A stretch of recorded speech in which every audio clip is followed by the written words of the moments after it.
의사국장으로부터 보고가 있겠습니다. 하겠습니다. 이상으로 보고를 마치겠습니다. 대정부 질문을 할 차례입니다만은 그 전에 5분의 신임 국무위원 인사가 있겠습니다. 오늘 질문하실 의원은 모두 13분입니다. 오전에 4분 의원의 질문을 실시하고 정회한 다음 오후에 속개하여 9분 의원의 질문을 듣도록 하겠습니다. 이거는 이강래 의원님 수고했습니다. 다음은 한나라당 비례대표 임동규 의원님 나오셔서 질문해 주시기 바랍니다.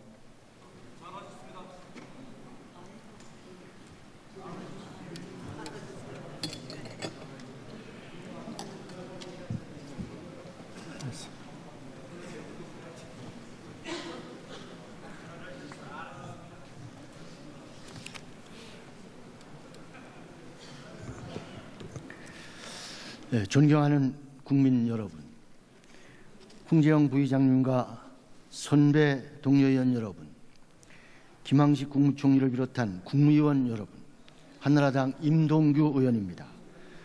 물가는 올라가고 서민들은 늘어나는 가계부채와 줄어드는 실질소득에 한숨 쉬고 있으며 체감 경기는 나아질 기미를 보이지 않고 있습니다. 더군다나 서민 생활을 위협하는 전세난은 장기화되고 있는 반면 주택시장은 얼어붙어 주택매매는 거의 실종되고 있습니다. 각종 규제와 부정부패는 공정사회의 근간을 흔들고 있으며 선진 대한민국으로 나아가는 데 발목을 잡고 있습니다. 국책사업 선정 문제로 지역과 지역 간의 갈등이 심화되고 있습니다. 정규직과 비정규직, 대기업과 중소기업 근로자의 임금 격차는 점점 커지고 있습니다. 사회 전반적으로 양극화 현상이 심화되고 있으며 아직도 불합리한 요소들이 사회 곳곳에 도사리고 있지만 쉽사리 개선되지 않고 있습니다.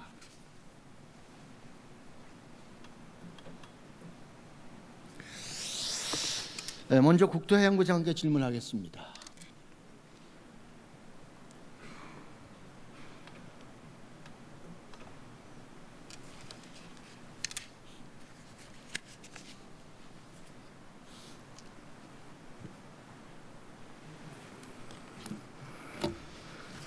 우리 견도국장님 취임을 축하드리겠습니다. 감사드립니다. 공직도 안 한 지 몇 개월 만에 오셨죠? 지금 9개월쯤 됐습니다. 그럼 바깥에서 여러 가지 잘 듣고 오셨죠? 나름대로 좀 들었습니다. 장수가 바뀌면 전쟁의 승패가 바뀌듯 국민 생활이 가장 밀접한 주무부처의 새 사령탑으로 오셨으니 이제는 국토해양부의 정책도 새롭게 달라져야 한다고 생각합니다. 본 의원도 국민들의 희망을 주는 정책들이 많이 나오기를 바라는 마음에서 질문을 시작하겠습니다. 먼저 주택시장 활성화에 관한 질문입니다. 부동산 시장의 계속된 침체로 주택 매매가 급감하고 있습니다. 지난 5월 아파트 매매 건수가 작년 같은 기간의 절반 수준에도 못 미치고 있습니다. 그간 정부에서 취득세 50% 감면과 또 양도세 완화 등 부동산 활성화 대책을 시행했으나 별다른 효과가 없지요. 최근에 이제 지방 대도시를 중심으로 해가지고 조금 상황이 바뀌고 있습니다만 수도권에는 아직 침체가 지속되고 있습니다.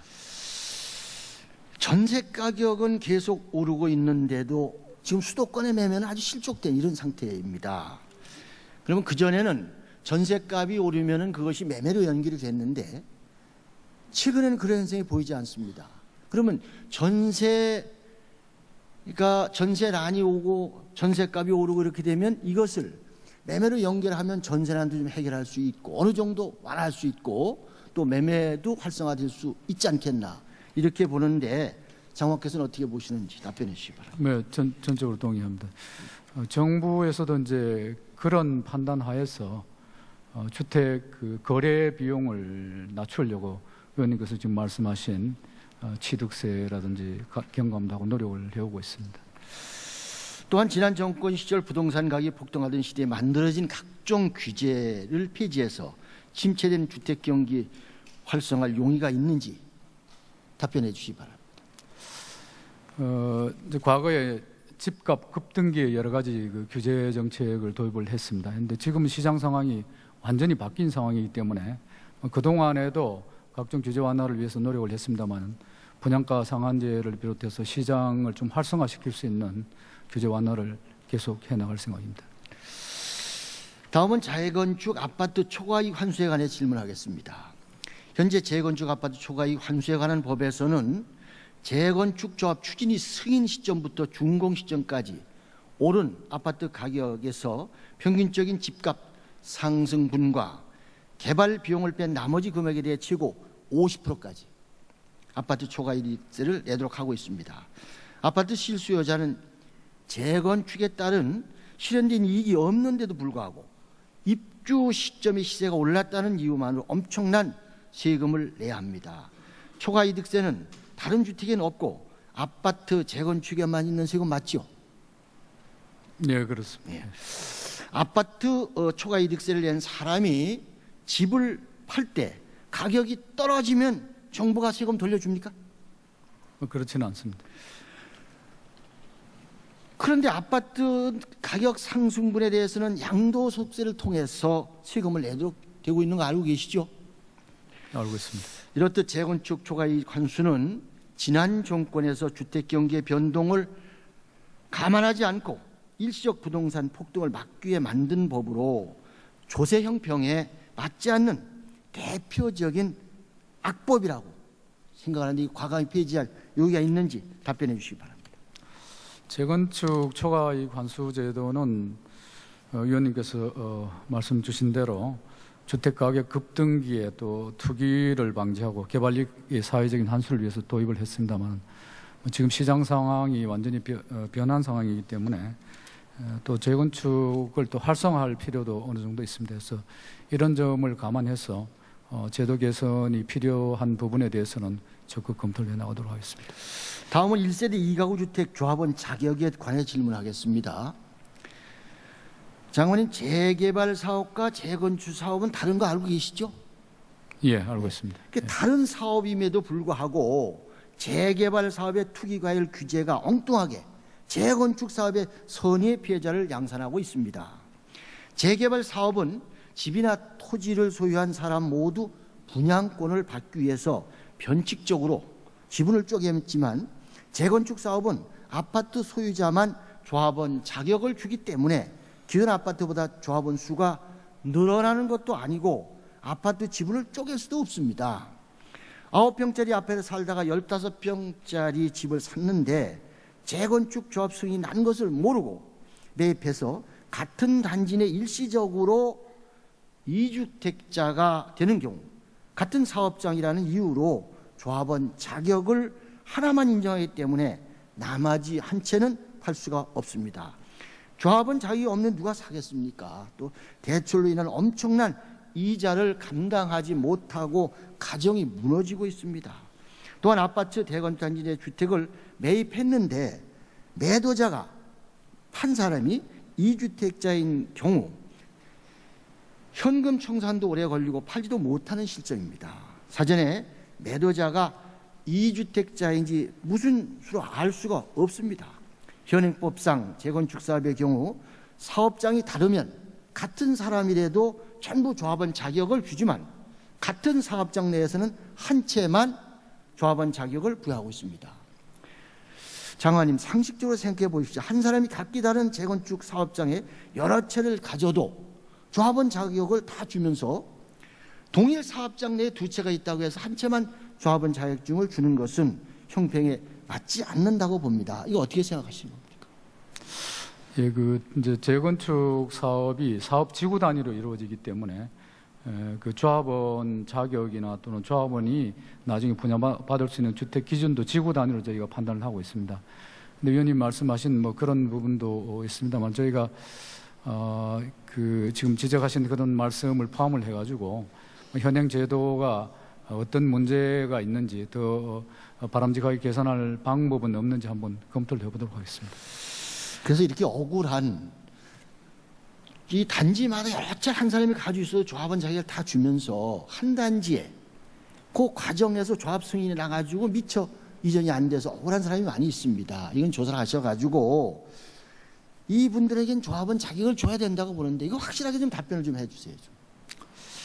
당초에 이제 그 일개 조합원에 대해서 주택 한 채만 분양받을 수 있도록 한 것은 뭐 투기 문제도 있고 또 다른 그 분들에 대한 기회를 확대해주기 위한 그런 취지도 있었습니다. 그런데 지금 또 의원님 지적이 계시고 시장 여건도 좀 바뀌었고 하기 때문에 불합리한 부분은 저희가 검토를 해가지고 있다면 개선을 하도록 하겠습니다. 억울한 사람은 구제를 하는 걸로 그렇게 알아들어도 되겠습니까?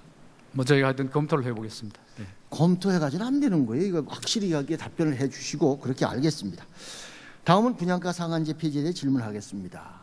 현재 민간 건설 시장을 위축시키는 하나의 요인으로 분양가 상한제가 지목되고 있습니다.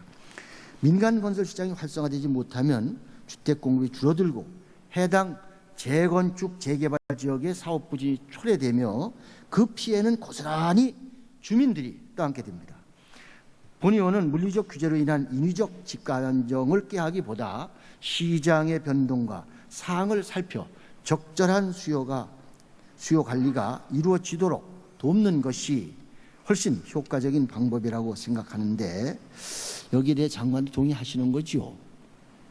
예, 기본적으로 이제 분양가 상한제는 가격 급등기에 도입한 제도고 지금 시장 여건이 변했고 중장기적으로 이 제도가 주택의 질 문제라든지 민영주택의 공급을 억제하는 그런 그 부작용이 있기 때문에 이제는 재검토돼야 된다고 생각하고 있습니다.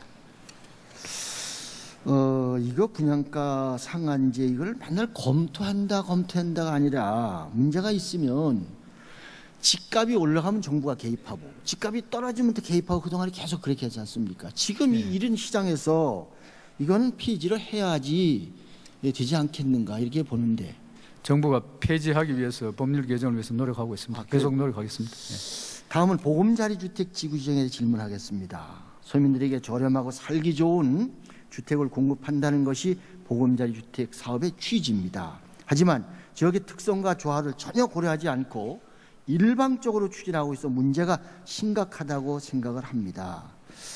이거 장관님 보금자리 주택 짓는데 지역 주민의 의견을 무시하고 정부가 일방적으로 밀어붙이는 건 좀 문제가 있지 않습니까?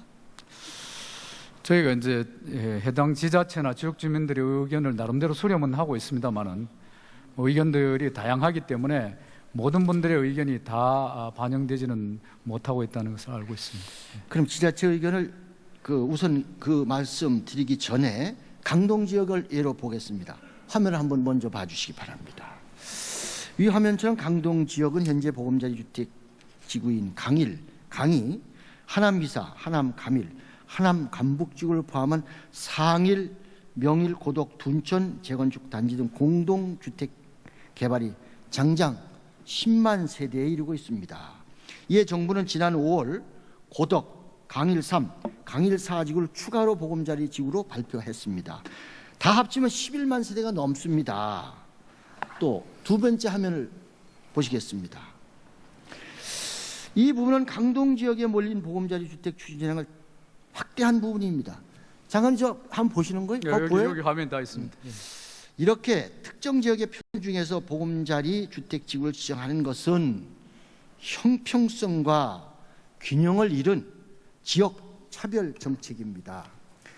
고덕 지구와 강일 3, 강일 4 지구는 강동 지역의 마지막 남은 자연 녹지 지역입니다. 강동의 미래를 위해 이 지역만큼은 공공시설 용지로 남겨둬야 할 것입니다.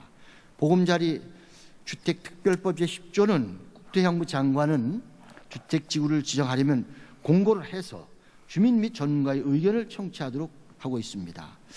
장관님, 주민들의 원성의 귀에 안 들리십니까? 오늘도 많이 오셨네요. 지역 주민들의 엄청난 반대와 불만의 목소리가 하늘을 찌르고 있습니다. 여기에 추가로 보금자리 주택이 들었으면 서울 동북권의 중심지로서 향후 공공시설이나 문화시설 등을 위한 용지가 사라지게 됩니다. 앞으로 공공시설 용지가 필요할 때는 엄청난 예산이 소요됩니다.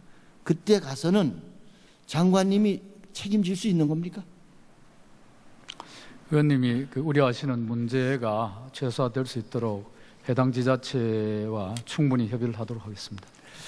따라서 정부가 이번에 5차 보금자리 주택지구 후보지로 발표한 고덕, 강일 3, 강일 4지구의 잘못된 지정 계획을 취소해야 됩니다. 장관님, 여기에 대한 입장을 좀 분명히 밝혀주시기 바랍니다. 저희가 분석하기로는 이제 강동구가 서울시 평균에 비해서 세입자도 많고 해서 보금자리 주택 공급이 필요하다고 판단을 했습니다. 지금 의원님께서 여러 가지 이제 걱정을 하시고 계시기 때문에 계획 수립 과정에서 해당 지자체 또 주민들 의견을 충분히 수렴해 나가도록 하겠습니다. 주민들의 의견을 충분히 좀 반영을 해서 이 문제를 꼭 좀 철회해 주시기 바랍니다. 들어가시고 다음에 국무총리께 질문 드리겠습니다.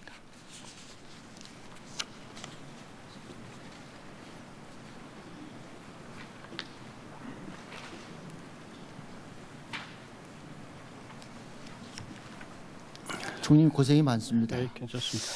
우리 국민 소득이 2만 불을 넘어섰다고 하지만 서민들의 삶은 더 어려지고 있습니다. 물가 안정, 일자리 확대, 가계 부채 대책이 절실합니다.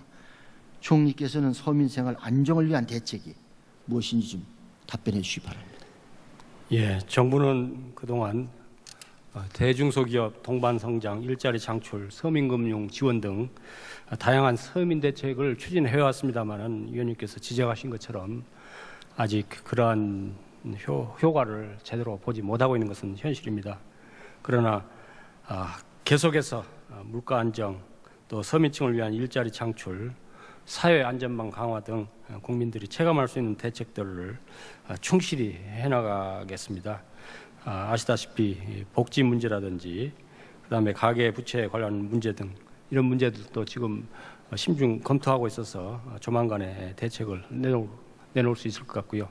그리고 지금까지 해온 여러 가지 종합 대책들, 다양한 대책들을 꾸준히 실현해 나가다 보면은 좋은 성과도 있으리라고 생각합니다. 네, 경제 성장에 따른 혜택은 대기업만 보고 중소기업과 소상공인 서민들에게는 어려움만 가중이 되고 있습니다. 이런 성장의 과실을 충분히 공유하지 못하고 있는데 원인이 있다고 생각을 합니다. 경제 성장의 열매를 국민들이 다 함께 공유하지 못한 것이 정부의 큰 실책이라고 보는데 우리 총리님께서는 어떻게 생각하시는지 답변해 주시기 바랍니다. 예. 정부는 기본적으로 서민층을 따뜻하게, 중산층을 두텁게 하기 위한 친서민 정책을 일관되게 추진해 왔습니다. 그런데 아시다시피 세계 금융위기에 이은 경제 위기에 있어서 여러 가지 어려움이 생겼고 그걸 경제 회복을 하는 그 과정에서 그러한 성과가 모든 계층에 제대로 공유되지 못하는 그런 측면이 있었던 것은 사실입니다. 그래서 아까 말씀드린 바와 같이 경제 성과가 이 취약한 부분으로 확산될 수 있도록 대기업과 중소기업 간의 동반 성장을 추진하고 또 중소기업이나 중소상공인들에게 직접적인 도움을 줄 수 있는 내수 시장을 활성화, 확대하는 방안을 또 조만간에 수립을 하겠습니다.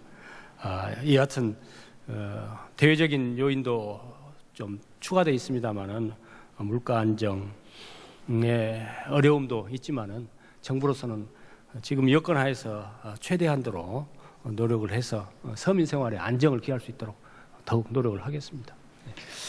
국제 투명성 기구가 작년에 발표한 우리나라 부패 지수는 102개 국가 중 39위로 나타나 OECD 국가 중 최하위입니다. 우리나라의 국가 경쟁력을 가장 떨어뜨리는 것이 부패라고 생각을 하는데 우리 총리님께서는 어떻게 생각하시는지 답변 좀 해주시기 바랍니다. 예, 부패가 국가 경쟁력을 떨어뜨린다는 위원님 지적에 대해서는 전적으로 동감을 합니다. 부패가 제거되지 않고는 선진국으로 진입도 정말 불가능할 것이다. 이렇게 생각하고 또 경제 성장도 불가능할 것이다. 이렇게 생각을 하기 때문에 이러한 부분에 대해서 인식을 같이 하면서 어떻게 하면은 이 사회에서 부패를 없앨까 하는 것에 대해서는 고민을 많이 하고 있습니다. 그러나 이것은 정부의 노력만으로 되는 것이 아니고 정말 국민 사회가 함께 협력해야 되는 이런 문제입니다. 정말 이 문제에 대해서는 정말 심각하게 보고 있기 때문에 각별히 노력을 하고 국민들의 협조를 구해야 되겠다 생각을 합니다. 네. 법과 제도와 상식이 통하는 사회가 공정사회라고 봅니다. 네. 한 여론조사 결과에 따르면 국민의 74%가 우리 사회는 공정하지 않다라고 생각하고 있습니다. 총리께서 지난 2월부터 공정사회 가치를 구현할 정책 방향과 중점 과제를 선정해 추진해 왔으나 국민 모두가 공감하는 공정사회 분위기를 만들지 못했다고 보는데 총리께서는 예. 어떻게 생각하시는지 답변해 주시기 바랍니다. 그 공정사회 구현은 이제 우리나라가 압축 성장해오는 과정에서 그야말로 오랫동안 축적되고 이제 뿌리내린 잘못된 관행이나 구조적 모순 때문에 일어난 것이고 이것을 바로잡기 위한 노력이 바로 이제 공정사회의 실현입니다. 그런데 아시다시피 이 문제가 하루아침에 해결될 수 있는 문제는 아닙니다. 그래서 저희가 총리실 주관으로 우리 사회를 불공정하게 만드는 요소가 무엇인지 하는 것에 대해서 80개 아이템을 뽑고 또 이것을 하나하나 해결하기 위한 노력을 지금 기울여가고 있습니다. 대통령 중심으로 공정사회 구현을 위한 이제 이런 모임도 하고 또 총리실에서 또 개별적인 구체적인 사안에 대해서는 각 부처하고 협력을 해가면서 이걸 진행시켜 나가고 있습니다. 그러나 아시다시피 이게 하루아침에 해결될 수 있는 문제는 아니지만은 어쨌든 문제점을 전부 드러내가지고 우리가 이것을 어떤 방향으로 해결해 나갈지 하는 것에 대해서는 지금 착실히 지금 해나가고 있습니다. 이게 하루아침에는 해결이 안 됩니다.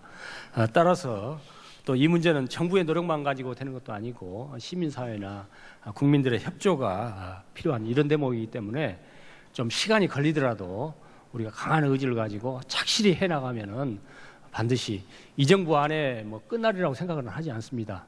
그러나 우리 사회가 반드시 나아가야 할 방향이기 때문에 적어도 큰 방향의 틀을 잡아놓고 열심히 해나가면은 정말 몇 년 안에 상당한 성과가 있을 것이다 이렇게 생각을 합니다.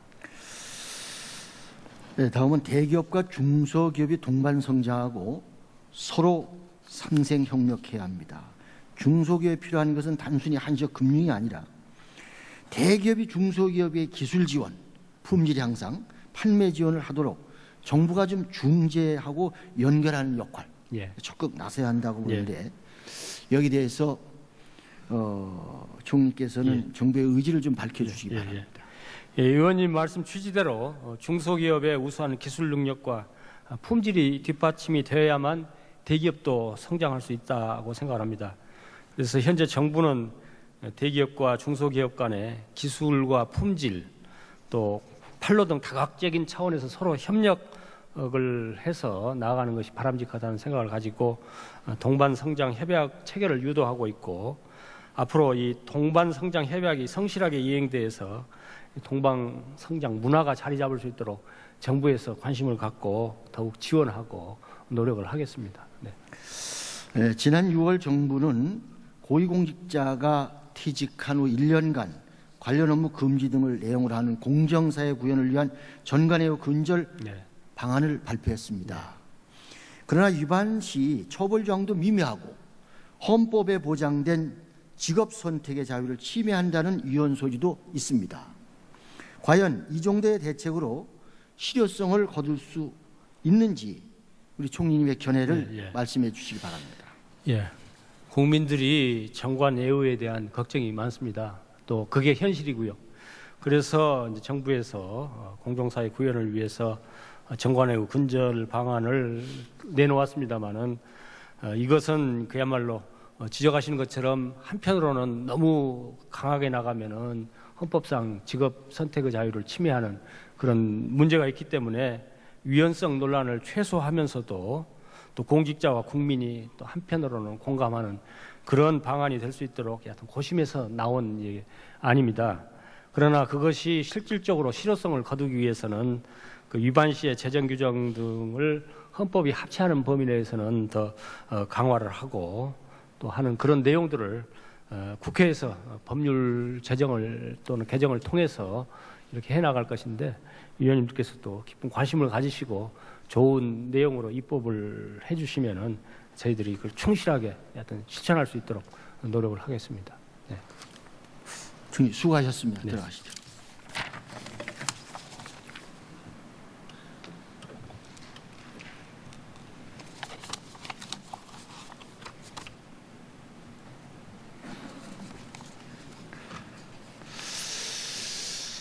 우리는 지금 산업화 민주화의 성취를 넘어 선진화를 향해 매진하고 있습니다. 선진 인류 국가는 우리 국민 모두가 그 혜택을 같이 누려야 할 비전이자 목표입니다. 경제적 풍요와 더불어 세계가 부러워하는 인류 대한민국을 만들어 가야 합니다. 선진화는 절대로 부정부패와 함께 갈 수 없습니다. 사회 모든 부분의 윤리 기준을 높이고 잘 사는 나라를 넘어서 깨끗한 사회, 공정한 사회를 만들어 가야 합니다. 선진사회의 가치들이 우리 사회에 정착되려면 국민 모두가 서로 협력하여 화합으로 나가야 합니다. 성장의 열매를 함께 맛보고 기쁨을 다 같이 나누는, 더불어 함께 잘 사는 선진 대한민국을 만들어 나갑시다. 경청해 주셔서 감사합니다.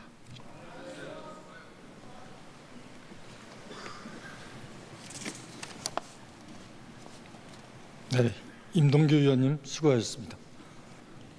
정회를 선포합니다.